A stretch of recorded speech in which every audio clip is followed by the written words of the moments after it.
What's good? You are listening to Daniel and Gian Talk Shit. I'm Gian. And I'm Daniel. And today we have two very special guests. Introducing first our close friend, fellow USC Trojan, actress, director, Lauren Fields. Hey, thanks for having me on. You're welcome. We also have our, how many times is it now? Like, 3. Is it third? Is it the third time? She's our returning guest. She's the champ, the guest champ. She's an actress. She's a comedian. She's a writer. She makes pizza. Danielle Perez. Hey. Returning champ, thanks. Returning champ. The reason why we brought you on is because, you know, as is like the rest of our subject matter, our topics, sometimes we're like late to the game. And stuff came out about Harvey Weinstein and his harassment of women in media. And you two are in the media and you've had your own. We all are. Did you see our Me Too post? Is that why we were brought on here and not told that this would be the topic? Are you're on Me Too? I think we're talking about two different things here. Well, yeah. Daniel, wow. And it's like Daniel of all people is not the one that I would think is like the most socially conscious, but he's like Me Too versus Me Too. Oh. And that's what I was talking about. I was talking about Me Too because you did a video for Me Too. That's why I was like, wait, what? Yeah, you did. I did a video for BuzzFeed. Was it BuzzFeed? I thought it was me. No, dude, because you had that one Dominican guy pushing your wheelchair. Yeah, the Dominican guy that works for BuzzFeed. No, he works for Me Too. Pero like. Is that the same shit? Pero like is Me Too different? Yeah. It's all different? They're all different. See, I'm learning shit now. See, I thought it was all the there's same. There's Me Too. There's La Flama. There's Pero like. There's. I feel like the same people are working. There's Más Mejor. I mean, they're all the same. They're all tapping from the same pool. It's all the same shitty brown actors doing the shitty brown. Don't you dare say that. Yeah, I'm just. I know some not very you. talented people. Not you. I'm saying. So the Me Too. On SNL now. The Me Too is not that. No. Videos. Okay. All right. It's hashtag Me Too. Okay, Lauren. You want to explain the hashtag Me Too? Because apparently Gian doesn't know. I'm lost. Because he thinks it's a Mexican. I have a 5-month kid, okay? I don't know anything. He thinks it's a Latinx right focused social media. Okay. So hashtag Me Too came out of post the Harvey Weinstein reveal. Basically, women standing up and saying who have been assaulted or sexually harassed, coming out and saying like hashtag Me Too, like that this is not an isolated issue. This is not something limited to Harvey Weinstein or limited to entertainment or limited in experience. Like a lot of men, I think, don't realize how frequently this happens and how many women this has happened to. So the hashtag Me Too was to kind of show the magnitude of the issue. Okay. All right. Yeah, it was a big trending thing. Okay. Twitter, Facebook. My bad. Daniel, I can't find you on Instagram. Explains why I have no followers. Well, I just wanted to. I wanted to bring DR. Wanted to bring the. You spelled out, doctor? No. This guy seems like he'd spell shit out. This is going great so far. He never. You know what? He never introduces himself as Dan to anyone, but his Twitter and Instagram. Because Daniel. Perhaps that does explain your low follower count. Yeah, you call him. I'm Dan. verified on Twitter, so just so you know. Look at you. Watch out. You. One Price is Right flub, and she's fucking verified on Twitter. Basically, that's all it takes. It's literally all that you need. I mean, we're going way off the rails here, but Lauren, did she tell you about Price is Right? No, but Daniel did. Okay. So I did. Right. I know. Got it. So where is that treadmill, by the way? That treadmill is right. It's still there. Oh. It's being put to excellent use as some sort of low-level shelf. Got it. Just a low-level kitchen sink. Just it has crystals and like a calendar from 2016 on it. You want a sauna too, There's right? a humidifier. Yeah. Still haven't got the sauna. Well, update. So I was at a bar Heard it here and first. I was like out. It was like a Saturday night. And this guy, this like fancy man in a suit comes up to me and he's like, "Were you on The Price is Right?" And I was like, "Yes." He's like, "I am a set dresser for Price is Right." And that episode was so crazy. And I was like, "Oh my God, yeah, that was wild." He's like, "Drew thought that we were all playing a trick on him." Because we all knew, knew it was a possibility, but didn't think. I mean, like, you never know, but like we all knew it was a possibility. And I was like, yeah, I was the first name called on down to a contestant show, and it was like the last chance for me to get on stage. And so he's asked me about like everything. I was like, well, I never got the sauna, but like I'm not too worried about it. Like, who cares? He's like, I'm gonna let my coworkers know. And the sauna situation was rectified. They paid you out? The sauna situation was rectified. Got it. Okay. The sauna situation was rectified. It's good. Breaking. Yeah. We can exclusive. Exclusive. You heard it here, folks. You heard it here first, folks. But as I was saying, I want to bring the ladies on to like discuss how you guys feel about the Harvey Weinstein thing, how you feel about these things that have been happening in Hollywood for years, because this is not, obviously, this shit's been happening since jump, you know. And then other things like Woody Allen, like people like Woody Allen. I don't know. You read his comments about him saying like, yeah, it's a big deal. Like let's not forget it, but also let's not create a witch hunt here. Because the witches were hunted. Because He's exactly let's like a witch. Well, no, but that's what what I'm just saying. But that's what he said. Yeah, because like witches, it wasn't like they were like women being wrongly persecuted. Right, for things that they really couldn't control. Yeah. Cool, because of just a general like mistrust and lack of understanding of like, I don't know, female bodies and things like that. Sure, okay. So I mean, I just think I'm very happy that this has kind of brought this to the forefront again. I mean, I hope it means that there will be permanent change in the industry, but I mean, I'm doubtful of it. I'm hopeful, but I'm doubtful. Obviously this has been happening for a long time, and we keep having breaking news after breaking news, like 60 people as of this morning. Yeah, but I just mean even before Harvey Weinstein, like I mean, people have known about I actually thought everybody knew. Yeah. And I mean that sincerely. Like I figured, because I've always heard people talk about Harvey being a gross pig who like would overstep his bounds, not rape or anything, but like, maybe slap on the ass or something like that. And I just like no one ever really complained about it. Well, I feel like, but I didn't mean to interrupt. But I feel like there's a difference too. Like there's the like pay to play aspect, so to speak, and then there's the him doing shit like that you didn't ask for. Well, I mean, I think they're kind of the same thing. It's not the same. I mean, it's not the same thing at all. It is, but it isn't. Like pay to play. That's like what you're getting into. Yeah, but those same people. If you're gonna lie with dogs, you're gonna catch. But fleas. those same people are also like. So then what do? You take those people off the table then? No, because I mean, you got to think how many people didn't get heard about.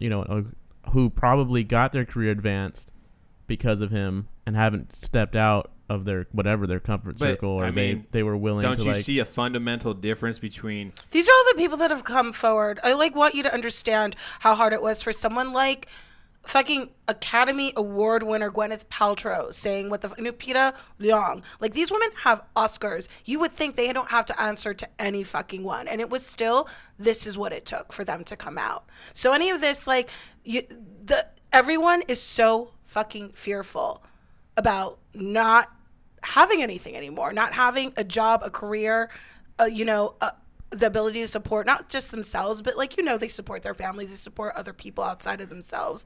It's not like, oh, I can't buy myself a second like vacation home. It's like, I may be damaged goods forever. Like, yeah, and see how many people that came out and spoke about him who they turned him down and had their names, they were never anything or heard from again or never had careers. Yeah. And I mean, it's a legitimate thing that like all women, I think a lot of women experience in this industry, not to the degree that Harvey Weinstein how the horrible things he did, but like so many women in this industry experience junkies. Did you guys hear what happened with all that Screen Junkies? You have the people who ran the silent movie theater, that thing. Now there's something going down at the Alamo in Texas. Yeah, it's the same. Yeah, and that's why I'm saying, that's why I'm not separating them. I think they're all a part of the same negative aspect of it. That's why, to me, I wasn't. Well, you have your pair. No, you have the people who were put in this situation, regardless of the circumstance. That's why, for me personally, like, I don't see the need to separate them, because they're both. Yeah, I mean, I don't think there's really a need to separate them, because I think the women are put in that circumstance, right. And then it's. But I feel like you're the only one bringing up like pay to play. Like, that's literally like, this is Gian the first conversation like I've ever like. I've never said had that like even incorporates that kind of like aspect. Well, on it. I brought that up because I feel like that's an old school thing, and we thought that it was gone by now. Mm-hmm. You know, that was a thing that happened in the 50s and 60s and 70s. Oh well, Sure. that's a male perspective because Yeah, as a that's a woman, male- I hear about it all the The time. thing about is, please tell me whose dick I have to suck so that I can be as funny as Chelsea Peretti. Because then I'll do it, and then all of a sudden I'll have all that talent and be like deserving of all of that. But do you know what I'm saying? Like, it doesn't make any fucking sense. Are Like you the throwing people shade that at are Chelsea Peretti? no, I think she's fucking incredible and Okay. super talented. All She's right. like the best. But like, you know what I mean? Like, I don't understand where people sincerely think, oh, she just became a star, like a bona fide, huge, mega, you know, commanding box office success or something like that. Cause she fucks some dude, like it's just not that easy. And anyone that pretends that like, and then they just like slept with this person or did this thing, and then all of a sudden they got everything, it's like it just doesn't work that way. It just doesn't. Like, there's not, I think that like, it is. Like, people always, I feel like, and like George Clooney said it when he talks about it in like his interview, like responding to the Harvey Weinstein thing, is like, he'd heard rumors that like some women maybe have like, had done stuff with him to like get where they were, but he just kind of chalked it up to, you know, that's rumor, that's people trying to tear them down, or people just like to gossip and talk. But like, and I've heard stories about different women, maybe it's just, it always feels disingenuous because the people that they say that about, like, it's just an easy way to discredit someone's like work and talent. You're not gonna get far. On You something. really aren't gonna get far. If That's all you not- do is like fuck to try to get ahead, like no one's gonna take you seriously. Well, yeah, like if it doesn't work that way. Can't act your way out of a wet paper bag with scissors in your hand. Yeah, you know, I get Well, that. I mean, I don't know anyone lately who I've like seen and like, yeah, she definitely fucked someone, and I mean that sincerely. 'Cause, I've like, never looked on the screen and said that. Well, I mean, you know. well, okay, I'm gonna be on. Like when I was growing up, like for me, obviously, I wasn't old enough to like really understand Pamela Anderson, right? Right. Like and like to understand how she actually got her way to where she was. So I just saw Baywatch, right? That's all I saw. The sex icon. This was like post sex tape, all this stuff, right? So for me as a kid, you can see why I might think that she probably did other things than just look beautiful, you know, as But a kid, I as a think- kid, as a kid. yeah. Now I don't look like Lupita and Gwyneth Paltrow, the names you mentioned. I would never in a million years be like, oh yeah, she probably like. I think or- we're also getting away from the issue because this isn't 100%. about This is about like- women. Like, women aren't the ones in like instigating these situations. It's like men who are instigating these situations. In And it's Empower about- men, 100% in But power. I think talking about pay for play is the wrong thing because it's men in power who think that they have the power to control these women and then kind of see what happens from there. Whether we'll help you get a role in this movie or whether I'm going to ruin your career forever. No, absolutely. Or whether you're never going to talk about it. So I don't know. I think it's... I apologize Yeah. if you take it that way because that's not what I meant. No, I know that's not what you meant, but I think we're talking about it from the wrong angle. I blame like, Daniel think... because he just fucking derails everything. I didn't bring it Danielle. up. It's a full I didn't bring it episode. up though. She knows. I didn't bring it up. I didn't bring that player. Like I was trying to say that like I don't see why you were grouping them that way. That's all I was trying to say. Because I didn't No, I was- understand. I I've was never even heard that. separating I know, but the I never groups, even is heard what I'm that saying. before prior to this. Like that separation. yeah. Because to me, I just assumed they were all like people who were sexually harassed. Like my thing is, and this would be where like I would derail a conversation or whatever, be by playing devil's advocate is, at what point, and this is like for Harvey Weinstein, this is Bill Cosby, this is all these big things. At what point do we remove due process from this whole thing? That's the whole thing. What are you talking about? Due process? I mean, like the actual court system. What do you mean? People can go to the police if they want. People don't need to. I mean, it's... I'm just saying because, and I'm not. This is me playing devil's advocate here because I The think devil it's doesn't have enough advocates because you haven't been a fucking woman on Twitter. Like, I'm going to tell you what, this whole month has been so fucking exhausting for me and every woman I know who works just even tangentially in the industry, because we all have fucking stories about some guy who's not as powerful as Harvey Weinstein, but like who still exerts that much control. And when you're in this industry, to be blackballed to any degree you feel like you can't come back from it. You feel like you can't say, I know women who are still scared to name their abusers, right? I'm still scared to name the guy that made my life a living hell my first year in comedy. Do you know what I mean? So this, like, the devil's advocate thing, I'm really fucking over it. Like, if you want to have, like, just an earnest conversation about, like, where we're coming from with this, that's fine. But, like, let the legal system handle it. This is a societal problem. And what you're seeing is, like, a society that allows men to just run amok and exert all of this power over people that have less than them, and that's women. Right, Yeah. and I think it's an important conversation to have. I think because I feel like not every one of our listeners is either aware or they have this perspective. This is kind of the reason why Gian and I just didn't go off and talk about it, because we're just going to continue to further, whatever we think that might be wrong or right, et cetera, et cetera. So that's important to have perspective on this stuff. I also think a lot of men that I've spoken to, like a lot of men who I think genuinely think they're coming from a good place, have talked to me about, like, why didn't the women come forward sooner? Like, why didn't women speak up? And I'm like, do you know the statistics on women?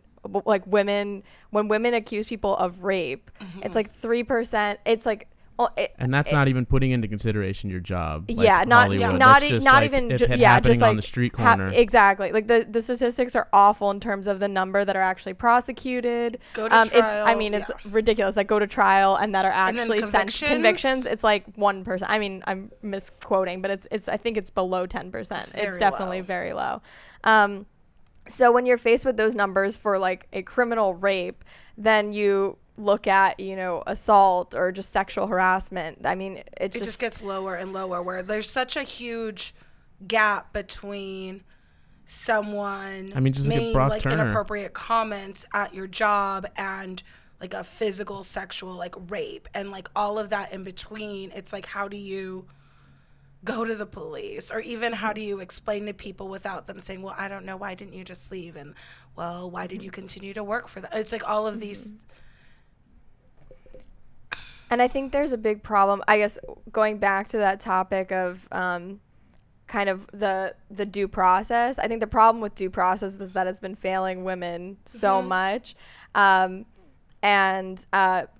When we know, statistically speaking, that like for rape, like 3% or less of people accused of rape, like 3% or less are false accusations. But yet men always want to talk about how it's like there could be the potential of like false accusations, and that's why we need due process. But then it's hard because the numbers are so stacked against women. I know. Every time someone does, I know a guy was falsely accused, I'm like, I'm sorry, rapist. I mean, just the odds are not in your friend's favor, dude. And it's hard. I've had some discussions with women. It's hard because even as women, even women are guilty of that. Like, you don't want to believe that someone that you care about, is guilty of, sexual harassment, obviously not even going as far as rape. Like, there's articles coming out right now. I don't know if you saw that the first President Bush, that he just now apologized. He like grabbed a bunch of women's asses during like photo shoots, like at events. Oh, like he pulled like a Taylor Swift thing? Yes. Fuck. And a woman came forward and people were like, oh, she made this up, and then slowly more and more started coming forward. I think they got to like 4 or 5 that came out publicly, and he finally like the apologized. Bill Cosby thing. Yeah. He hasn't apologized yet. Yeah, and it's I'm not saying that this is true or not, but I saw an article that a woman wrote actually about like Elie Wiesel grabbed her butt at an event, and obviously, I mean, he passed away, but it's like, obviously, like, I don't want to believe that. Like, people don't want to believe people that are their icons could do that, but we need to start believing women, because women, like, that's the problem, is that we don't want to believe people we know and care about are capable of that, but we need to start believing. There was like a really great Very Smart Brothers like article that came out like a few days ago, but basically it was like, I don't believe my wife. Like, if she's upset by something, she's overreacting. If this is a situation, maybe it's a bad situation, but maybe she's just being overly sensitive about it. Like, this like instinct of like wanting to excuse a man's behavior and find some far-fetched reason why it couldn't possibly be the way the woman is saying it went down. That's that's the problem. That's But also too, it's like that's what makes sexual assault and harassment so hard, because oftentimes it's people that we're very close to, friends, you know what I mean, a person you're dating or someone that you're close to, that part of the process for like understanding like what happened is like you try to excuse it even in the moment, and in hindsight like make it make sense, make it seem less nefarious than it was. Because then if it really is what it is, then it's like you're a victim and this person is bad, but you've known this, you know what I mean? Like it confuses things, because it's not like everyone that does a bad thing is a monster, because then we're all fucking monsters. Right. No, and maybe this is the due process that I like as like an analytical guy, where it's just, let's get this thing big enough to where you bring enough attention so you can't hide in the shadows anymore. You can't hide behind the courts, because like you said, it's a societal thing, right? To where it's, I'm not saying lynch mob or anything, but if you have enough people, right, who stand behind this and who believe it, and they want Weinstein to go to trial, or whatever the consensus is on how he should be treated, it's only going to come about because of like all the attention that's being brought to it, right? Now and maybe that's just how it's supposed to be. Is it a societal thing though? Because I feel like a lot of this is a concentrated groups of things happening. You know what I mean? Like in Hollywood, it's definitely concentrated.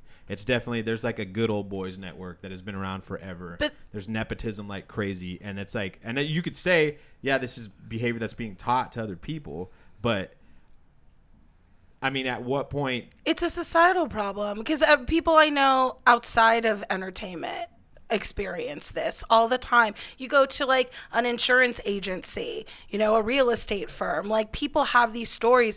With, I think, comedy entertainment, the thing is though, those are people that are on podcasts, that are on late night talk shows, that are being interviewed constantly, so their stories and their lives, like that's part of like their whole appeal as like actors or directors or writers, is that we get to see a peek into their personal lives. But no one's like doing that for regular ass people that work at a fast food restaurant. Yeah, you know? and I think that was part of what the hashtag Me Too was for. It's When I posted it, and I think it started in entertainment, but then I had a friend from growing up in Florida who commented on it, and she said, and she works in education in Boston, and she said, I don't think I know a woman who this doesn't apply to. And I'm like, that's the point of this hashtag Me Too.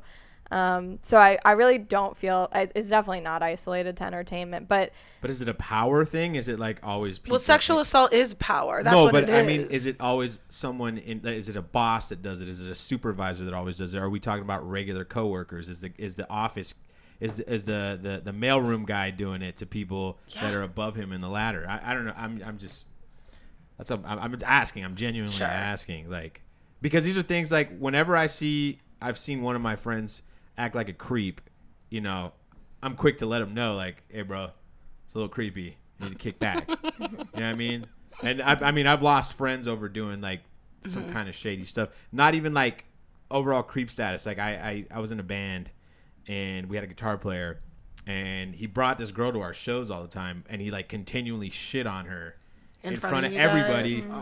We ended up kicking him out. Like the bass player was the one that like I was like uncomfortable. The bass player who didn't know him at all was like, hey dude, we got to get this guy out of here because it's not cool. Yeah. Because we don't want to be like linked to shit like that. You know what I mean? But I don't know. Like that's how I view stuff like that. I don't know. I just it makes me uncomfortable when I see that sort of behavior, and I haven't seen it a lot. So Well, I don't know. I know people just act differently. It just depends. Like when there's no one around, people can act completely differently than. And that's, I think the thing is like they don't do it around their bros or their friends, or sometimes they're bold enough and do it because I've heard stories like that where it's like, women being in like toxic or abusive relationships where, the guy is just like treating them like shit in front of everyone. And it's like no one's saying anything. I also think some men, it's nice to hear you say, recognizing it and pointing out, but some men just are quick to brush away. Like there was this guy I was on set with who made inappropriate comments to me, and I told some people he was friends with, and they kind of brushed it off. But on top of that, he would he was much older than me, and he would flirt with like really young girls on set. Like he was flirting with this girl who was playing a 17-year-old. I don't know how old she actually was. And our boss saw him and came up to me, and he was just like, him, always distracted with the ladies. And it's like, stop normalizing this behavior. This is inappropriate. Normalize it. Exactly. That's so inappropriate. So for you as his boss to say that, and that also, and that sets a tone for his set or their set, and like how comfortable you feel on it. Exactly. Then I'm like, oh, do I really want to go to the superior who just said that about him with a thing that kind of made me uncomfortable, but that wasn't. And then you're going to be labeled as difficult or really sensitive. Yeah. I think that's part of the issue. But I think that's why it's so important for men to, recognize when their friends are being creeps and call them out on it, or coworkers or whatever, because it really is going to take men just being like more aware and being like, okay, saying like, hey, actually that's not cool is huge. Like I remember I was at an open mic, just a shitty open mic in the Valley, and this like guy, I don't even think it was a comic, just came up and was just like just being gross, being a general creep, and I was like with like 2 other guys. And he like touched me. He like touched my like leg because like I don't have feet. So he was like trying to touch that. And so I was like, you don't touch me. And the boys, both of them looked at me like I caused a scene. Because this fucking stranger that I didn't know was getting aggressive and handsy. And I wasn't going to fucking deal with it. And they were being 2 little fucking pussies and just like, do something. You see what's happening. I don't want this man around. Fucking stand up. Like, it's just, like, that's the thing, is that women, I feel like we're taught to kind of like bow out gracefully. Like, oh, we don't want to make you uncomfortable, that you're making us uncomfortable. Because like women get fucking killed over that shit. Like, and the most extreme women get killed to like yelling, or you're a dumb fucking slut whore who won't fuck me anyway. Like, just crazy to, like, you have to never be mean to a guy. And so it just puts you in this awkward position where you're brushing things off, but you're obviously uncomfortable. And it's like, why can't the man around also kind of be aware and be like, hey, he's been bugging her.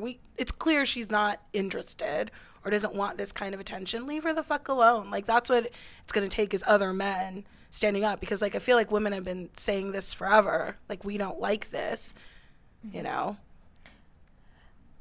totally agree. And I had a friend who made a post that I totally related to with the hashtag #MeToo, which is that every time it's happened to her, she's smiled. And I have to say it's the same for me, because you just are uncomfortable and you're kind of trained, or I feel like I've been trained to, just kind of gracefully like smile and chuckle and try and get out as fast as possible.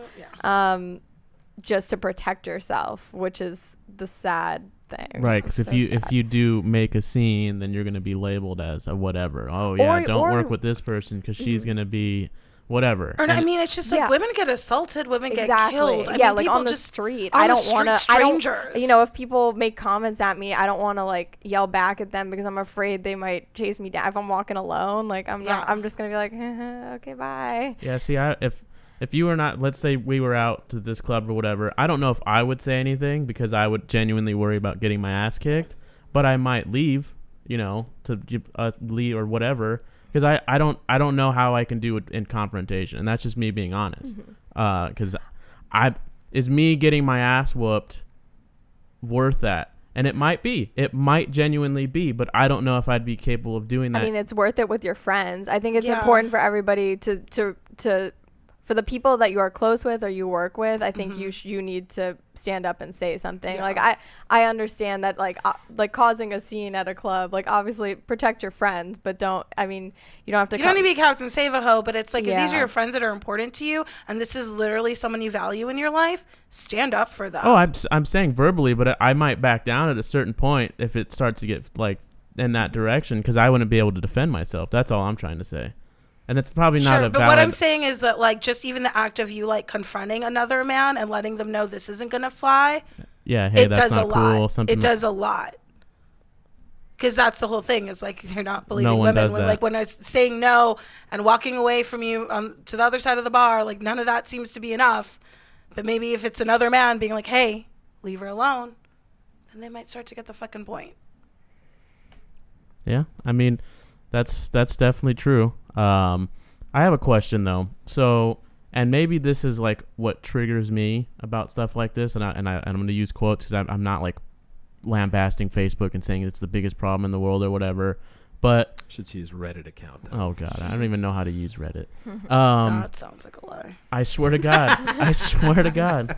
But anyway, I think like saying all men, like just like saying all of anything is kind of like, I don't know if it's is it. So my question so people aren't saying all men. I think that's the problem, is that a lot of people who are like anti the Me Too movement are like not all men, and I don't, the Me Too it's like if you're is fine then you don't have to point out that you're fine. It's like how people have been saying, you know, Black Lives Matter excludes all lives. Those people are stupid, you know, who say all lives matter. It's that kind of thing. No, I'm with that. Women aren't saying all men. Like obviously, we all know great men. It's some men. Well, I just feel like there are some women that are pointing out that they complete like throw out blankets. Well, it's always on Twitter and shit too. Like that's not what #MeToo is supposed to be about. It's supposed to be about pointing out the magnitude of the sexual harassment issue and not saying that it's all men that do it. Obviously, I've Here's the thing. If this many women have experienced sexual harassment just in general throughout their lives,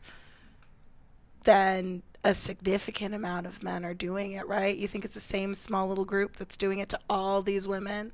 Like, I'm not saying that every man is a monster, and obviously all degrees of like harassment aren't, they're not the same thing, but it's a societal problem. We have to like fix the way like men view women and the way we view women, and this idea of like ownership and entitlement. That's what it is. It just seems like a very basic thing. Like, view women as people that are the same as you, and right? Treat them like the same. That's the long and that's as complicated and as little and like as it is, but I feel like people get caught up in like, well, am I part of the problem? And it's like, you don't need to list why you're not part of the problem. How about you just do one thing to help in like a tangible, real fucking way, you know? Like, that's it. Well, you and I have had discussions about similar topics before. Like, we've had our deep talks about the friend zone. I don't believe it exists. Right, I know. You have your stance on that. But I remember, I want to say like last year or something, you made a comment about how about you teach your sons not to rape. Yeah.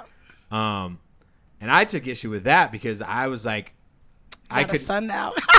no, not just that, but I couldn't remember the rape class that my dad taught me. But that's, you know what I mean? That's part of it, is like our idea of like consent and what that means. Like, we've gone this long and we progressed a lot, but there's still a lot of older things that we're not addressing and talking about. Like, what does consent mean truly? You know what I mean? It's not the absence of a no. That's not consent. As we've like come to learn and find out, where a lot of women feel pressure to do things or engage in activity because, they didn't say no, but like he knew I was uncomfortable and he kept pressuring me or something like that, or I was really, really wasted and it's like I could barely keep my head up. Why would I be okay with like what was happening? So that's one lesson that my older brother taught me. That was a one non-rape lesson right there when I was just getting into high school, and it was a really simple couple of words, and he was like, hey, so if you ever meet a girl and she's really drunk and she says she wants to hook up with you, don't do it. Just don't do it. Just don't do it.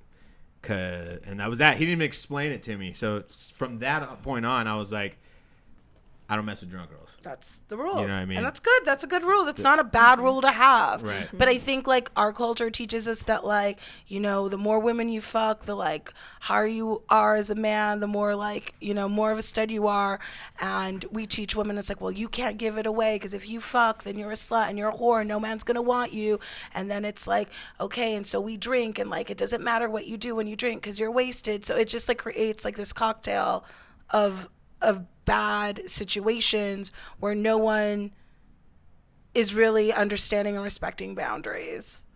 And so I think also we teach women to watch out for these situations, but we don't teach men not to how put not them in to them. cause them. Yeah. You know, like I remember going at USC in college, like I never wanted to like to spend too much time with a guy at a party because I would worry about like what he thought that meant, like just like spending time with him, like dancing too long with him, like I didn't know if that like implied he thought I was gonna go home with him, like I'd worry about that. Or like I remember I left a party with a guy and he wanted to just take me to another party and I was like so afraid. I was like, okay, bye now, like just, but that's sad that like I have to be that nervous about, you know, as a woman I felt that nervous, and that was, you know, before all of these conversations. That was before Brock Turner. That was, you know, years ago now. And it's sad that we teach women to be that fearful of men. Of men, yeah, where it's like, you know, walking home late at night, putting out your key, making sure you're drinking. It's like, how about we just teach men that they don't need to go to these extremes to get women. They don't deserve women. They're not entitled to women. And obviously, again, this is not that all men have not had these lessons. Obviously, most men have hopefully had these. It's just a really complicated conversation because like I still don't see exactly where the root of it happens, because no matter what you say, it's a very small percentage of men that do like that actually physically, like, you know, that straight rape, you know what I mean? That actually like follow someone home, you know. I mean, I don't even know how it's like the traditional form of rape that you see on TV. I think, but that's the thing. You see a stranger, you creep up on them, and I know.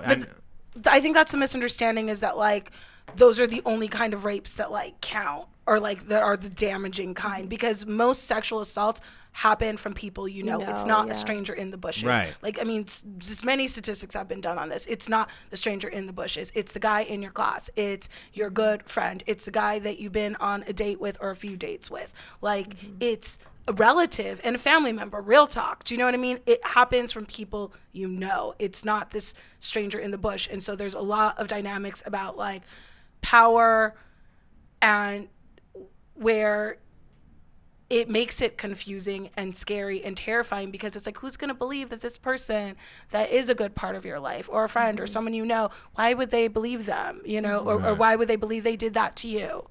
Right. Yeah, there's a lot of like, you know, in relationships as well, like, you know, there's still a question of consent, you know, even in relationships. There's this TED Talk that it went pretty viral, that this couple that dated in high school, and after a dance, the girl was drunk and he brought her home and he raped her, because she was like in and out of consciousness, and like years later they ended up like reconnecting. She wrote him a letter because she'd been so traumatized by it, and he ended up saying like, yeah, I remember it and I feel really bad, and they ended up writing a book about it and having a TED Talk. But you know, it can happen in relationships too. Whoa, that's fucking weird. Yeah. But that's, I mean, it happens in relationships, and it's really scary, and it's like, why did you stay? And it's like, it's complicated, and it's hard, and there's a lot of shame. I think for me, I think that's like been it, like coming to terms where it's like, how could you let this thing happen to you, even though that's not how it works? It's someone taking something from you.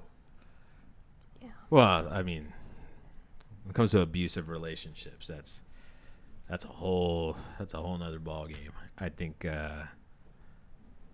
Well, at what point do you? And this is another. I don't know about Lauren, but I know I've been in abusive relationships. I know Daniel was in an abusive relationship when I met him.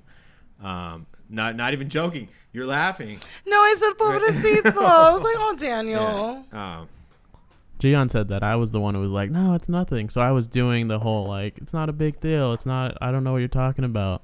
And then I never met Gian before that, so obviously he has no bias, or he's not gonna make stuff up. And then, you know, you move past it, you move on, and you take a look back, and you're like, oh yeah, maybe he was right. Maybe well, that's like an interesting side note about like abusive relationships and things like that. Oftentimes it's like easier to talk to strangers about that than like your really close friends, because they're not going to judge you. in a way where you might like actually take it home with you and like, oh man, what is so, because you might not even know the person's name after the fact, you know. Yeah.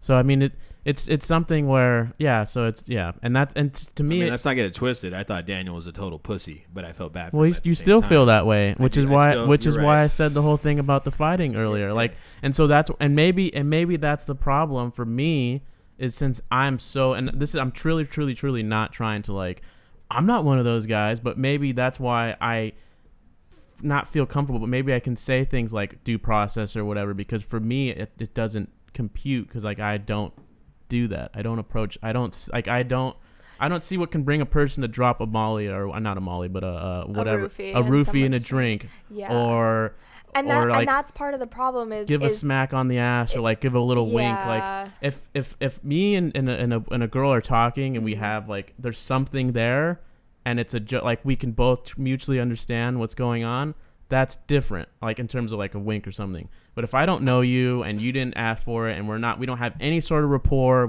nothing, that's complete creep shit for me personally. Yeah. So like to hear that like other people are like that, it's kind of like it is mind opening, and then you want to fight back because you don't want it to be everybody. Like there's no way it can be this bad.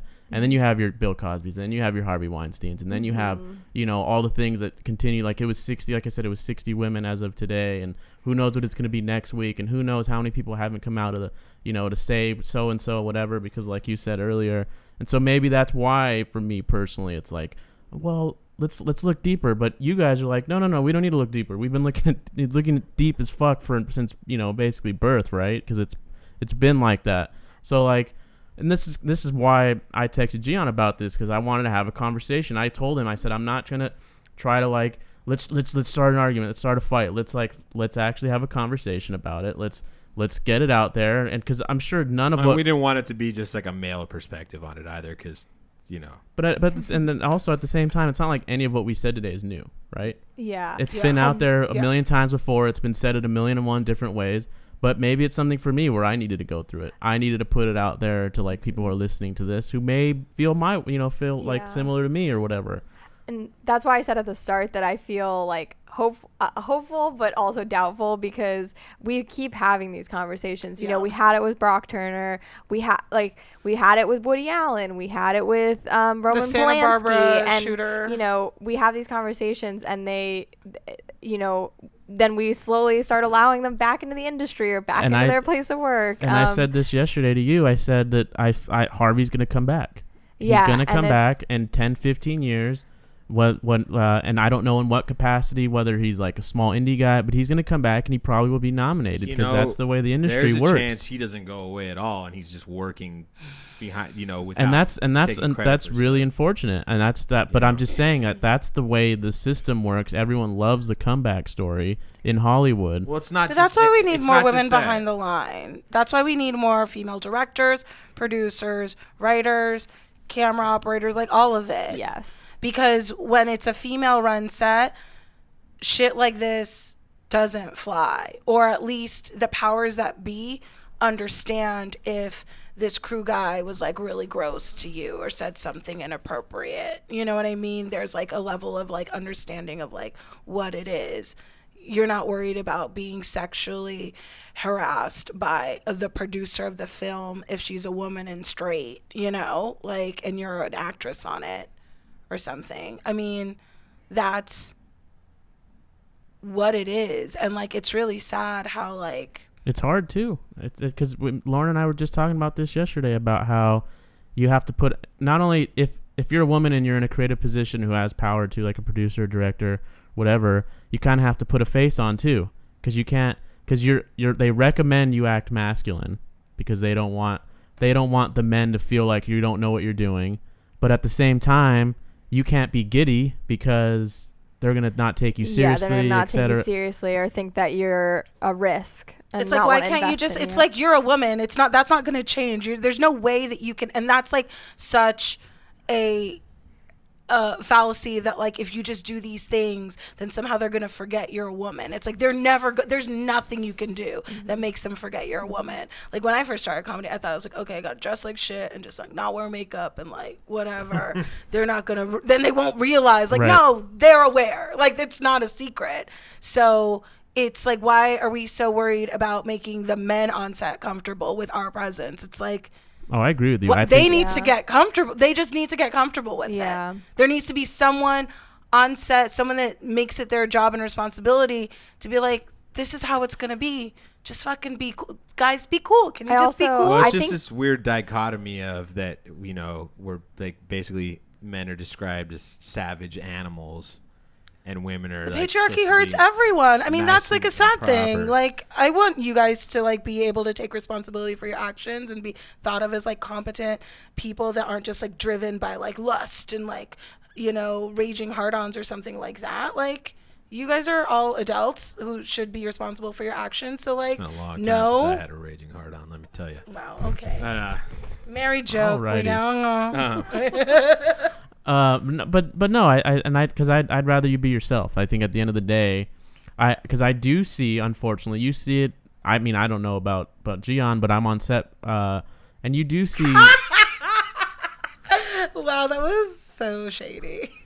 I didn't mean it like that. That was pretty great, Daniel. It was my favorite thing you said all day. It wasn't even on purpose. It was great. Because I had I had an actual studio job for 2 years. So I mean, I did it. I was like, oh, I was on set. I don't know about Gian, But what I was gonna say is, you like the people like that Lauren was talking that we talked about yesterday, who, you know, they feel like they need to put on a show, they need to be a little more assertive, et cetera, et cetera. And you can tell because when you talk to them in private, they're not that way. They're a completely different person. I 100% judge that person now. And it's like I feed that into that stereotype because now I look at this person as a bitch because they're acting like one. Just keeping, because you have this. If this is how you are as a person, to me, one-on-one, that's one thing. I'm not going to judge you any other way than that's how you are. But if you're going to act fake, and it's not just women, it's everybody. It's everybody in general. I apply this to everybody. And I just think it's sad that, like, that even exists, that you feel the need, not you, but people feel the need to even have to do that in the first place. Well, I agree, but I think really the only solution is going to be changing the numbers, like Danielle was talking about. Like, I think that it's just ridiculous right now in the industry because they're trying to change the numbers on, you know, women directors and female crew positions. But yeah, hire them more. Hire them. And That's actually, really I it. think fighting for like 50-50 crew position should be like obvious. Like just having a female director and an all male crew is not helping you. No. If you don't have, you know, I worked on a set with a female director, female EP on a TV show, female star. It was still a mostly male crew, and I still got told, hey, sweetie, do you need help carrying that piece of cardboard? Like, you know, it's just ridiculous. Well, you know, they can't even get the diversity numbers right. So, I mean, we're just way, way far behind with everything, you know. Which is why it's good we still have these conversations, though, I think, because it keeps the message alive. Because I think once you stop, maybe that's why we continue to have them, because once you stop talking about it, it's been proven that people just forget about it. Well, at what point is there like real action? It's like, at what point I guess I don't know who those gatekeepers are. You know what I mean? I don't know. Because it's like, I am starting to know more people that are like getting their first TV show and stuff like that. But even with that, it's like, they're not really in a position to say, well, I'm going to need my crew to be this. I'm going to need these kinds of directors. You know what I mean? It's like, at what point, at what level do you get to kind of throw your weight around that? The issue is that the public, the general audience, is so like programmed to see things a certain way that when you try to throw a curveball, it doesn't work, or it doesn't work right off the bat. And you have to keep on. Look it up. If you look up any shows that have like diversity, like ethnic casts. No, I'm talking about like behind the line kind of stuff. No, well, I'm saying, but it starts with that. Like, you can keep throwing different. Okay, number one, you're sounding real Matt Damon. When we talk about diversity, we talk about what's in front of the camera, not the casting of the show. I have a big issue that the Latino population is slowly becoming. You know, it's definitely the biggest minority group, and within 20, 30 years, it's going to be the biggest ethnic group in the United States. Yeah. And they still can't seem to figure out a way to make a popular Latin show. I know. You know that's not on like Telemundo or something. That's not, which is straight. That's Chunt television, by the way. You know what I mean? Like, if you're, those are for people that were born in a Latin country. Like, American-born Latinos don't watch Telemundo. They don't watch. I don't. Univision. You know, they watch American shows, and we can't. We can't get us to watch ourselves on TV. Michael Pena. You know Well, what I mean? it's not that. Well, okay, I think I'm we're saying getting is, like, sidetracked from a different thing because when they want diversity and when they get the diverse people in the rooms, they tell you what they want, and so it's like, but you don't really want me and my ideas. You're telling me that this is the perspective Yeah. you want, and I'm telling you that's not But- mine. But So I guess what you're at an impasse. I guess I went at it in the wrong way. But the reason why they do that is because the numbers aren't there to support. The bottom line isn't there because the general public is so programmed in seeing the one thing they see on TV. It's not though. Fresh Off the Boat is like one of the best shows like on network and one of the highest like. I The mean, sad thing numbers. is you that have to look up the numbers, but that show like Eddie, No, it the is cre- big. The It's creator, No, it is. It's and big. the creator It of the is. show isn't on the show anymore. And the showrunner isn't an Asian person, is it? Is it? I don't know. But I think unfortunately those are the exceptions to the rule. And I think as long as we keep pushing content ABC, in my opinion, ABC is killing it on that front because all of their shows, and they might be ramming this stuff too far down people's throats, but they're at least exposing them to Modern Family and all these things that. I mean, I got some conspiracy theories about that shit that I'm not going to talk about, but I think talk about that when the cameras ain't rolling. But I think Danielle's right because when film first started in Hollywood. Women were directors until women they could- decided, until they f- it's a creative thing. Yes. That's for men. Until they figured out that like a director actually had power and influence over things, and that's when they immediately got stripped out of their.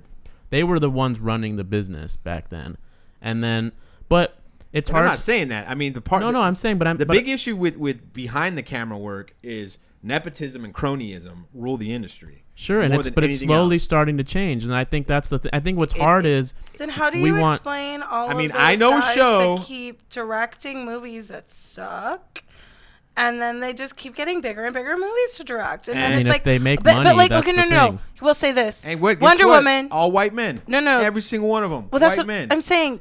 Wonder Woman. I feel like so many of the articles I read about the director for that was that they're taking a huge risk on her, and Oh it's my like, God. didn't she have like one of the best Sundance debuts like ever? Yeah, Monster's a Oscar great movie. nominated And she's like a Monster, yeah. huge risk. It's like the way the industry views women behind the line is that they're still a risk. They're still untested. Oh gosh, I don't know think that was if it's kinda- gonna work. I think that was a publicity. No, I mean it's just how they view it. They didn't Yeah, sign her up because- for a sequel. I mean, Do you know what I'm saying? They didn't believe in her. Like it's ridiculous. I also think on top of that, it took her, I think it was 12 years between Monster and this movie, and she did nothing in between. Exactly. And versus who was the director of Safety Not Guaranteed, who then did Jurassic World, like yeah. 3 Oh years yeah, later. I heard the guy's Jurassic and World, Safety, too. Out. I know, is now out This of guy. Star Wars, but No, He's I a mean fan. she could have directed Thor 2. To like, I'm not defending what you're. I'm not like trying to argue, Yeah. but because Marvel wasn't willing to bend, and allow her to actually direct because that's not Marvel's style. That's when she ultimately didn't do anything and then went to but Wonder still, Woman. No, I hear he you. But got- still, if it was a dude, he got offered Jurassic World, which is like a And that's huge because of franchise Spielberg. movie. That's because of and- Spielberg, And yeah. she didn't get You offered can listen to our anything but- podcast where Daniel Yeah. and I get into a fight about this guy There. and that whole thing. But you're Okay, I right. missed that. But you're right.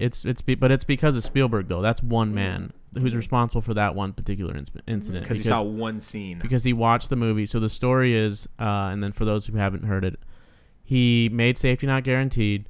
Spielberg somehow got across it. Somehow he got it, and he watched it, and he was like, okay. But the last scene, have you seen it? And when they like actually like teleport or whatever, he said that scene was so powerful that I knew that this guy wasn't a run-of-the-mill director. It was that one moment that convinced Wow. him that he Spielberg deserved sounds- this But yet, an opportunity. Oscar-winning performance out of Charlize I'm Theron and Monster sure. wasn't. No, improving. I'm just saying. I know. I'm just you're saying. Just, you're just, but that's one crazy. man's decision, and But what Yeah. we're saying is that it shouldn't be just like this one thing. It's like why there are so many female directors. Why aren't they getting more work? Just in general. Do you know what I mean? Like it's the, all of these guys. No offense, even on like TV shows, aren't making the most. Like not everything. I think it's because and I this don't is know. gonna is sound. prestige You know, television. I- You know, as not someone everything needs to be. I hear you. As someone that's worked in television, there's a lot of women directors in TV. In fact, I want to say my mentor. I haven't talked to her in a while, but she's a television director. Actually, that's where Lauren and I were one of the classes we were in the same class together with her. But I know that TV's doing it right when it comes to women directors. There's a lot because it's more all than about the film. showrunner and TV. A lot more than film, but There's still a lot more in not film, enough. but still the numbers. And I think even in writers' rooms, I mean, that is.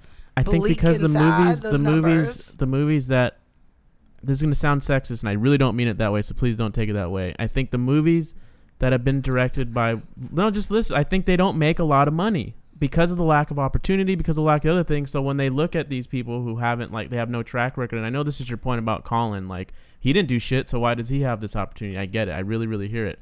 But I think that is the answer, and I think that's the problem. I think no one's going to acknowledge it, though. But that's always been the excuse. And on top of that, then there are examples of men, like you said with Colin. There are more examples of men that they take risk on. That's the problem. Way more. And they've actually done studies on this of like how many more men get the opportunities that they're taking risk on than women, and that's the problem. Like that's the problem there, right there. There's an article. There isn't a support system that says women should be part of the conversation. Like, period. That's it. Like, they're just not even in consideration and in contention. I mean, it's tough if you're. It's tough if you're. I mean, it's not tough if you're Warner Brothers or whatever, because you have that money to take a chance, right? It's tough if you're like a little independent guy and you don't really know what you want to do with your money as an investor or whatever. So there's, two sides of the argument. I lean more towards that.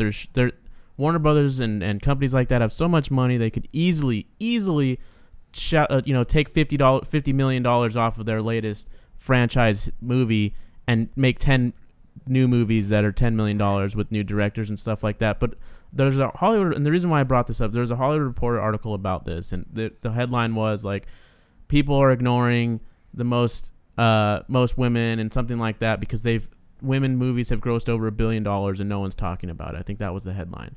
And so I read the article because I don't care who directs a movie, as long as the movie's good, I will watch it, and then once you find out who it is and then it adds a little bit personal elements, great, that just enhances it. But the article was talking about how they made over $1 billion, and 800 or 850 of it was from Wonder Woman. So to me, that's why I brought up the business thing. Their movies aren't making enough money. I mean, but the problem is they're not offered the movies. They're not being offered the movies that are the blockbusters. So it's this catch-22. Yeah. Where it's like, the reason why they're not making any money is because they don't have any opportunity and because no one's willing to take the chance, which is, I think, the key thing here. But I think that's the reason why you're not seeing them, is because they're not making any money, which is what's the problem. Like, it's like this circular bullshit. Well, and speaking of women directors, let's segue now. Lauren is a. Smooth transition. I want to. I hate to phrase it this way because I've gotten into fights with people about this. But do we call you an aspiring director or do I call you a director? Because I've had aspiring actors flash on me, even though they have no fucking credits. They've never made $1 from like acting, but they want me to call them an actor. So I never know what to say, anyways. But I'll flash for you. I'm like, you do it. You do it. But I mean, I am a director. Like, this is the part of the problem, Gian. I had nothing to do with being a woman. There's nothing to do with that. It's, I mean, I think it's unfair having a short film, a web series, and loads of other short films under my belt post college. Well, I'm sorry. No. I know you love me. I'm just saying, like, I think it's hard to wait until I've directed an episode of TV, which, will somebody take a chance on me and let me direct an episode of TV to actually get to call myself a director. But so I'm going to call myself a director now because I have the credits and directing reel to show. But yeah. But you have. She is a director. You have a short film. Yes. What, did you write it as well? I did write it. Okay. I wrote it. I directed it with a directing partner, and I produced it with 2 other producers. And the subject matter is kind of. Yeah, is really relevant to our discussion. So it takes place on a college campus, and the log line is a college student's she's drugged and assaulted by a classmate. And after the incident, when no one believes her, she starts to question her reality and doubt what happened to her. And I was really inspired by just kind of the aftermath of what I know happens to most women and the stories I've heard of what happens to women when they do try and report what happens to them, and kind of the questions they get asked that start to make them doubt, well, did I ask for it? Or was there something I did wrong? Or that. So that's kind of the focus of the film, is kind of that psychological side of what happens after and the self-doubt you go through. Yeah. And how long have you been working on this project? So I wrote it actually before pre-Brock Turner. I wrote it back in March of 2016. And then I finally shot it in February of 2017 and wrapped post in late June. And we finally released our trailer. We've been slowly trying to hit the festival circuit. No screenings yet, but hopefully somebody will pick us up soon. Okay. Nice. But yeah. So Where we'll put the link for the trailer in the Description, yeah. description. perfect. Oh yeah, follow us at Blur Short. That's On BLUR. BLUR, yes, short. Got it. And Blur Short Film on Facebook. Yeah, So- and I'll post links to the other ones too, because I've worked with Lauren on sound on a lot of projects. Sunday Morning was that the recent That was big the web thing? series, Yeah. yeah. And then, that was the biggest thing. And I've done some little comedy shorts that Daniel's been around for with some friends. I guess Boys 2 is going to be Boys 2, dropping. yeah. Shout out to Yuli. Yep. He's not listening to this. But yeah. So do you think like taking advantage of the internet, YouTube, Facebook video and all that, you think maybe that's the way we all need to go to kind of get ourselves out there? I mean, I think that's a great way to go. I think it's so hard. I mean, it's hard for the content that I want to produce because it's not really comedy based. I feel like the internet is so comedy based.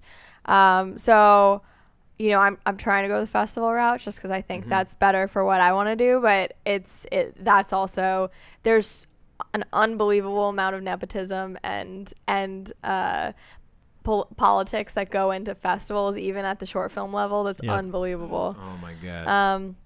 So trying to go that route. We'll see how I do. I don't have any hookups, but Your If second. you have one, you should reach out though.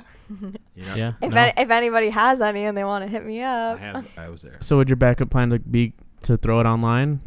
yeah, I definitely will be throwing up online if it doesn't head to festivals, which hopefully it will, and then hopefully I can release it after the festivals. Because I have to admit, the internet is definitely a game changer, an equalizer. Oh, yeah. I mean, Broad City, Yeah. and you have what's the one on HBO? High maintenance. High maintenance. The other one on Black HBO. Girl, now Insecure. Yeah. And maybe that is a solution for people who can't seem to break through the system for whatever freaking but reason. it seems to be working really well for comedy. I don't know. Drama true. seems to be a little harder, Yeah. but I definitely I'm trying to leverage please like our social media, because I'm trying to up social media to kind of raise awareness about the film, Right. because I can't yet show it if I want to be considered for Absolutely. festivals. Yep. What are the socials? The social is at Blur Short on Insta and Twitter, and then Blur Short Film on Facebook. Nice. And you can go to blurshort.com if you really want to check out our website, although liking helps more. It'll be all in the description for Yes. sure. Danielle's asking If we sign 'cause up- she's pretending that she's gonna fucking retweet it, but she's not. 'cause Oh, wow, I'm sorry. she She doesn't- just shouted out her socials during the podcast. Wow, what a terrible host I am. Oh, wait, I'm not hosting this. But somehow I'm doing a better job than both of them. If on the website, do you have that sign up thing where it'll show where it screens and stuff? So I will be updating where it screens. Yes, yeah. on all the social media pages and also on the website itself. But yeah, unfortunately, Cool. no screenings yet. It's a but short film, or it's a short film. It's a 12-minute short film. I would love to someday make it into a feature, but all I could budget was a short film. So Knock on yeah. wood. that's You Yeah. never know. You never know. Yeah, That's exactly. how So Obvious true. Child started off as a short. Yep. Yeah. So yeah, but yeah, watch the trailer. It was fun to make, and So you've already shot the movie, right? You already made it, and the trailer was on that. yeah. Do you plan to is there a time frame in terms of okay, if we don't get accepted into this date, it'll be released by 2018 or whatever? Yes. So it probably will actually be 2019. So you're gonna probably actually that go long. that full length. Yeah, that it would be. We'd have to wait to release it unless I get in. Right. Sooner, because you have 2 years from when you have completed the film. So I have till the end of June 2019 to get it into festivals, and then otherwise I will release it for public consumption. But Nice. yeah. Nice. Yeah. Such horseshit, the qualifiers. I know. Because they have to be first. The whatever film festival needs to be first. Some of them have gotten rid of it. Some of them are starting to change. Like Sundance now, you can have released it online and still get into Sundance. But most of the smaller festivals, it's still a disqualifier. So. Well, it's just, I mean, it's a whole 2-year thing. Frustrating. Yeah. It seems like such a stupid thing. Because especially in the age of the internet, where it's like you want the film to have a following, have like likes on the page and stuff. Like I would think that would be a boon, or maybe I'm using the wrong word. It would make it like more desirable for a film festival than to screen it. Because then it's like, oh, it has like this following. There's like been a lot of buzz, I 100% agree. It's a different experience to watching it in the theater rather than watching it on your phone or on a laptop screen. Or like I get not releasing it in theaters, like not having a traditional theatrical run or anything like that. But for a short film, I don't understand, because what my thing is, if you get buzz for yourself, like around the film because it was online or whatever, and like Sundance wants it because whatever reason, like, oh, we can bring in, Lauren Short, it was like viral and all that, and it was like blah blah blah. I don't see why you wouldn't want to do that, as opposed to like, well, we've seen it internally and we think it's going to be big, so we're going to allow it to be, because that's what I think it is, right? Like it's kind of like, we're going to watch it, we think people are going to like it, so we want it here so we can attract people. That's why so many of them just end up accepting people who have a famous person cameo in their short film, or because they're like, oh, we know they'll come watch the screening because it has Michael Cera because then in it all for of a sudden 10 the red seconds. carpet is hot. They can say all these people are going to be there. So that makes it harder for the people. And people at USC told us that too. Like the best way to get into a film, like if your movie cast famous people, if your movie, if your movie doesn't Seriously? have, if your movie doesn't have like a C-list actor at least, you're probably not gonna be accepted. And then Netflix used to have a policy to where if you didn't have like a C-list level actor, even if you're doing the dumbest horror movie in the world, if you didn't have a name that they could attach as the poster, forget it. They're not even gonna look at it. Wow. Yeah. So that's what makes it so challenging for me, is I did not have those connections or that ability for the short, but I'm very proud of how it turned out. I mean, I've worked with people like with the intention of like, oh, maybe I can build like a rapport and they might be able to star in like. Wow, Danielle, and clearly that worked out well. These are his social graces. I mean, it didn't work out. I mean, that was Tisha Campbell, and I have no shame in blasting it out there, because that was the worst like 3 months of my life. You can ask Gian. It was terrible, and it was just a bad experience, and it wasn't even me trying to like be manipulative. I was just being nice, and I was thinking he still owed money. Yeah, she still owes me money, and his hard drive got stolen. Yep, stolen because it hasn't been returned, and it's been way over a year and a half. Tisha Campbell has your hard drive? I don't know. Nobody knows where the hard drive is. It's not in my possession. That's for sure. Tisha Campbell got his paycheck though. Well, she went bankrupt. I'm not saying she went bankrupt because of me. But it was during this sounds very convoluted. I mean, it kind of is. It kind of is. That's why it was funny about all this stuff. Like when she went bankrupt and all the records went public, and she had to like, well, I have a dog that's worth $2 and this, and like you could actually I have a hard drive that's worth $0 because it probably belonged to Daniel Trujillo. Probably. But what's funny about it all is like, I've seen her damn dogs. She has like Japanese purebred shepherds, Akitas, I think they're called. And they're worth like thousands and thousands of dollars. And whoever was doing her you tax can't be mad at her for trying to pull a Teresa Giudice. I'm just saying she owes me money. That's all I'm trying to say. Can the IRS like take your fucking dogs? Yeah, they can. Take your dogs? They'll take them and they'll sell them. Yeah.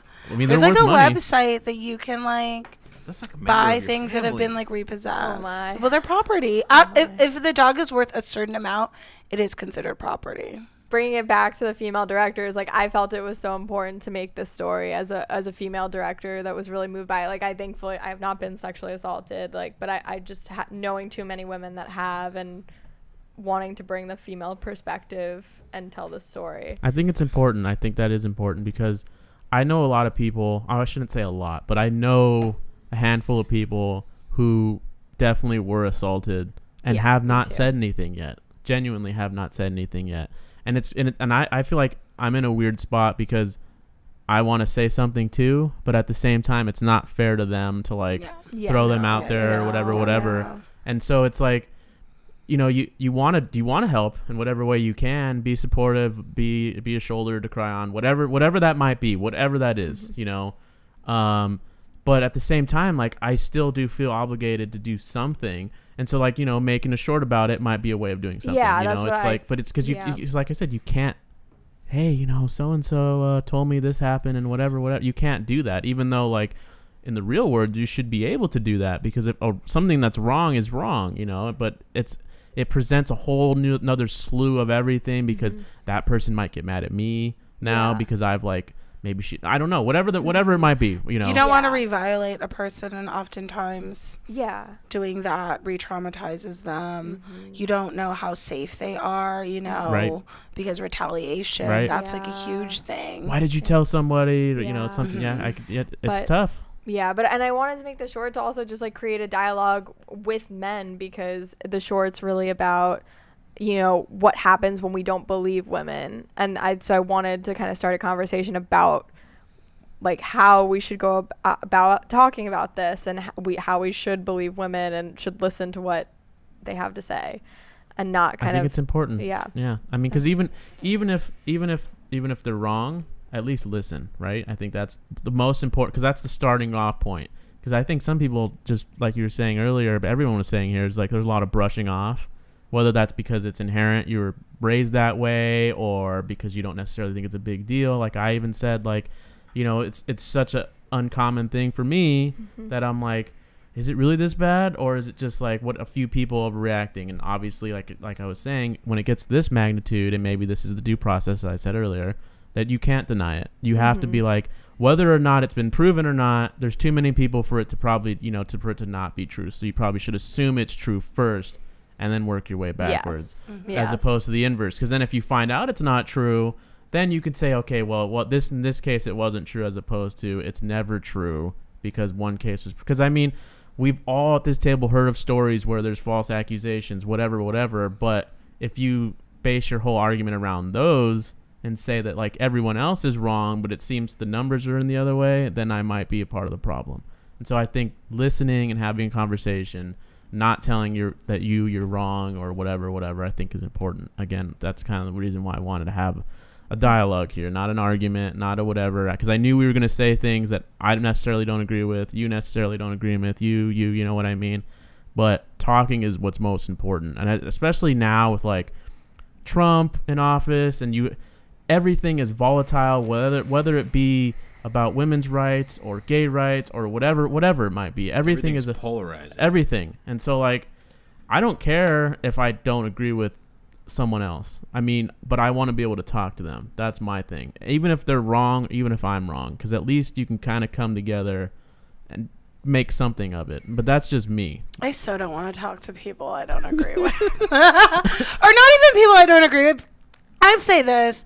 I like talking to people I like and people I know, and not that my patience is very because you don't for having them. I mean, I think that, like, having conversations where people are coming from different places, and it's like, if we're agreeing to really try to, like, find some common ground or at least hear each other out, fine. But, like, I don't need to be doing that literally every single day with strangers that I know nothing about and I owe nothing to. I think I'm with you on that. I mean, I feel like self-care gets a bad rap, but, like, I have so many hours in a day. I have to take care of myself, number one, because then how else are you going to be able to, like, advocate for other people, right? Or, like, even, like, make a positive change outside of yourself. Right. And, like, not everything needs to be this, like, open dialogue discussion. I think some things I believe are just, like, true. Like, do you know what I mean? Like, I'm not going to engage with, like, flat earthers. Like, there's no point in that, you know? It might be funny, but I understand what your point is. But that's essentially what I'm saying, where it's like, okay, you know what? I can donate to the causes that I believe that are going to help make a difference. I can spend my time actively, like, volunteering or showing up for things. Like, I think that it's been a really hard year. And I think also protecting myself from, like, having, like, I don't want to have to, like, explain where I'm coming from or women are coming from, or, like, do you know what I mean, all the time to people that just, like, don't want to get it. I think when there's so much information accessible and out there. I mean, I think Google has everything. It comes down to, you don't always have to shoot back. You know, because sometimes most of the time shooting back is a waste of fucking time. You know, and I find myself doing that now with social media, like where I'm almost like the only thing I post on Facebook is pictures of my kid so that my family members can see my kid and, you know, my friends can see my kid. But, you know, I get an itchy, like, you know, I want to click and type back things when people are saying stupid when you shit. read something. You know, you just read something stupid and then, you know, you could unfollow people. Did you know that? I know that's that. an option? I know that. And I've done that quite a bit. Did you know you could block people? That's, you know, I get weird. I only about block people that have been accused of sexual assault or harassment. That's fair. That's my rule. That's fair. But but everyone else just gets unfollowed. Okay, fair enough. But that's what I'm saying. Like now, like you know, my brother, for example, sometimes he posts some shit that's kind of ridiculous, you know, and I want to like jump in and like start this argument. And I'm like, why? What's the fucking point? You know, and there's a lot of people out there. And I, you know, some people may view that as apathy, but it's not apathy. It's just like, why am I going to waste my time? Yeah, like, is this time spent? Is it better? Is like this? Let's just enjoy pictures of my kid. This Facebook time, is it better spent like that, Danielle or like when I still see him in real life in person, when like we're actually like having a conversation? Still waiting for you to see my kid in real life and have a conversation with him. Am I allowed to? Get the fuck out of here! Don't you turn this shit around on me? Don't you turn this shit around on me? Wow. Okay, then that seemed a lot. That seemed personal. Yeah. Wow. No. I see him all the time. He doesn't seem to. He's very indifferent for me. I try to just keep my social media jokes and promo, which doesn't make it very exciting, but that's a good time to plug. You should plug. Ooh, donate to the Kickstarter for the web series I'm shooting. Or I'm not shooting, I'm acting in it. It's the first web series I'm acting in. There you go. What's it called? I'm excited. It's called Thank You Come Again. And you can find it on Kickstarter. You can follow it like on Twitter and Instagram. What's it about? Yeah, what's it about? Okay, so it's basically an office comedy, but only it follows a group of employees that work at the Pleasure Chest in West Hollywood. So What's the Pleasure Chest? It's Madison's. No. No? No. I don't know what the She's Pleasure involved? Chest is. Do you know what that is? No. Didn't she work at the Pleasure Chest? She did. All right, I'm taking a step back now. Is this a strip No, it's club? written by Chelsea Steiner. No, it's a sex shop in West Hollywood, but it's like a high-end fancy one. They're like the Saks Fifth Avenue. Got it. Like sex toys, and they do like classes, and they have Interesting. like authors come by and talk about their books and stuff. Like, it's really nice. It's really like sex positive, body positive, kink positive, all that stuff. And so I play Lola, and she is like a more senior employee that's been around the block, seen it all, you know, just doesn't take shit, and she's a lot of fun. Okay. I'm excited. Yeah. Well, that's cool. I mean, donate to it. that's different. That's unique. Make sure to send us a link so we can post I didn't it. know they I had. will. I didn't know they had high-end sex shops. Yes. Yeah. Like, it's really. What's a high-end sex shop? Does that mean they just put it in like in a nicer box? Kind of. I mean, well, they sell high-end toys. So they have like the Jimmy Jane, the gold Jimmy Jane. That's like a several $1,000 I don't know what I that don't even is. know what like a regular, like a white Jimmy Jane or The low level Jimmy what's Janes a are around low-level- like 100, 150.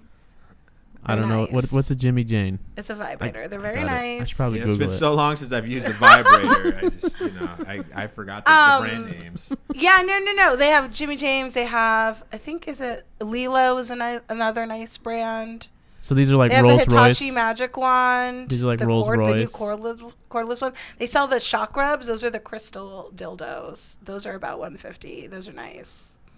Is that expensive for a dildo? I mean, do I you don't think know. $150 is just is $150 just like, oh, just Well, who cares? let me put it this way. I've thought about purchasing a fleshlight, and that $70 price tag is like made me like no. So yeah, $150 for that's like 2 a piece fleshlights. of No. silicone. I said we were sponsored by Fleshlight as a joke this whole time, and now the truth fucking comes out. I said I didn't buy it. I said I was thinking about it. You didn't buy it I've heard because that the the $70. single-use ones are fine if you don't come in them. The eggs? And you can use them again. I'm so fucking lost right now. Bear's like, I don't know. I have a wife and a child, and I get laid. So I don't know what your lives are like. They sell them on Amazon in a 6-pack. They come in a carton. Jesus Christ. No, you don't. Okay, real talk. You don't want to get a lot of those sex toys from China because, like, the BPA stuff, like the plastic, like, you're putting that on your body parts. Like, I've never done it. I've just porous part of your body. Your dick could You be don't- toxic. Yeah, you don't want Radioactive to spend dick. the money. Go to the pleasure chest, and they're very nice. Just It's like filling your dick with carcinogens. very good customer service. How's the return policy? No, Daniel. I'm all about the return No. policy. It's a return. It's not a return. Return. They have a really, they sell a really nice brand of lube that's organic, water-based lube called Sliquid. Very good. Sliquid? Mhm. That's a good name. My wife has organic lubricant. See, yeah, It ladies comes- love organic lube. I mean, it comes from her body. Daniel- That's what I thought. It Alrighty. got real quiet when we got to this part of this. Yeah, I'll give you the links. I don't know where to go from here. Yeah. But that's I mean, I think that's gonna do Support it women for in us. Hollywood. Yeah. No, I think this is a good conversation. We really appreciate Yeah, you thank guys you coming both on. for suffering through our Always bullshit. welcome. If you guys have anything else to plug, we're more than happy. I mean, I would have loved to have your short already on YouTube because then we could, we Throw could it be out there. Yeah. But when it does, after you guys do the whole festival circuit and it's online and available, then they can update it and shout it out. Yep, Exactly. we can do that. And hopefully we'll have like many more subscribers by then because that's assuming. Well, no, we don't want to wait till 2019. We want you to be in Sundance this coming year. Thank you. So yeah. We're pulling Let 'em for know. you. Yeah. Thanks. and then we'll have you back on. Well, maybe I don't Perfect. know if I don't get a call from you like, oh, I thought we're gonna do some sound stuff. Nope, and now I understand it's because of this podcast. But I'll be back. okay. I'll be back. That's good to know then. All right. Well, before we go, ladies, would you like to plug your social media handles? Yes, please. Follow me at the Lauren Fields because my name is too common. So I am the Lauren Fields. That's good. That's Yeah. good. That's why I'm Dr. That's on Dan. everything. all That's on platforms? Twitter, Insta, yeah. Okay. Facebook, I'm Lauren Fields Actress. Yeah, and you already got the Blur handles, so Boom. at Blur Short. Follow me at Diva Deluxe, no E at the end, on Facebook and Instagram. Or sorry, that's Twitter and Instagram. Facebook, I'm just Danielle Perez. TheDaniellePerez.com. Sure. All right. Do you have any dates coming up? I am going to be at the Hollywood Improv on November 2nd. And on the 16th. Are you gonna do a roast battle ever again? Oh, yeah. I'm roast battling on December 19th.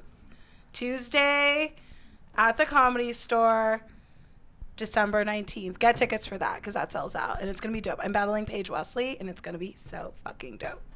What's Paige Wesley's issue?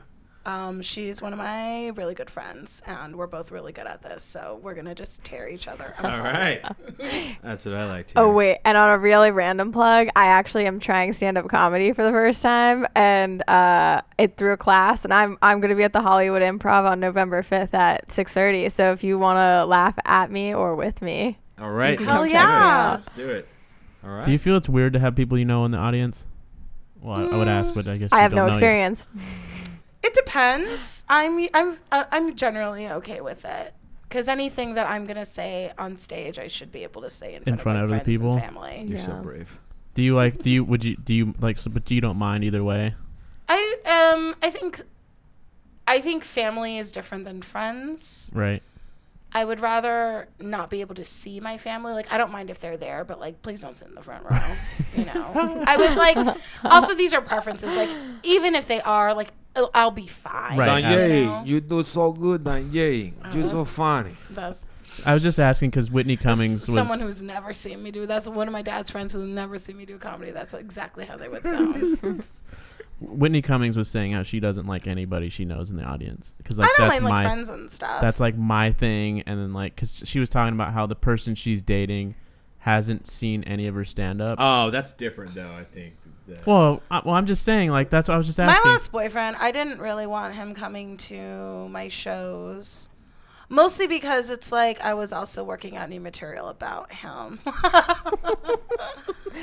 Well, that's a valid reason. But also too, it's like I want like a boyfriend, not a fan. That's what she was saying. Come to the after party. She was just like, anyway. stay away. This is my work, and I'm not gonna watch you work, and I don't really want you watching me work. And then That's the difference of how long you've been with someone, because like I have a lot of material about my boyfriend, and he's coming, and he knows, and like he's like he's gonna be surprised. And it was funny because people in my class were like they've told their spouses and significant others, and they're like, you haven't told him your jokes. They're like, oh man, it'll be even better. It's gonna be great. It's gonna be fun. fun. Love it. Yeah, that's That's cool. awesome. I had no Congrats. idea. Yeah. You kept that one a secret. I know. Not anymore. Cat's Not out the anymore. bag. Cat's out the bag. All right, well, that's going to do it for us, guys. You know the drill. Smash that like.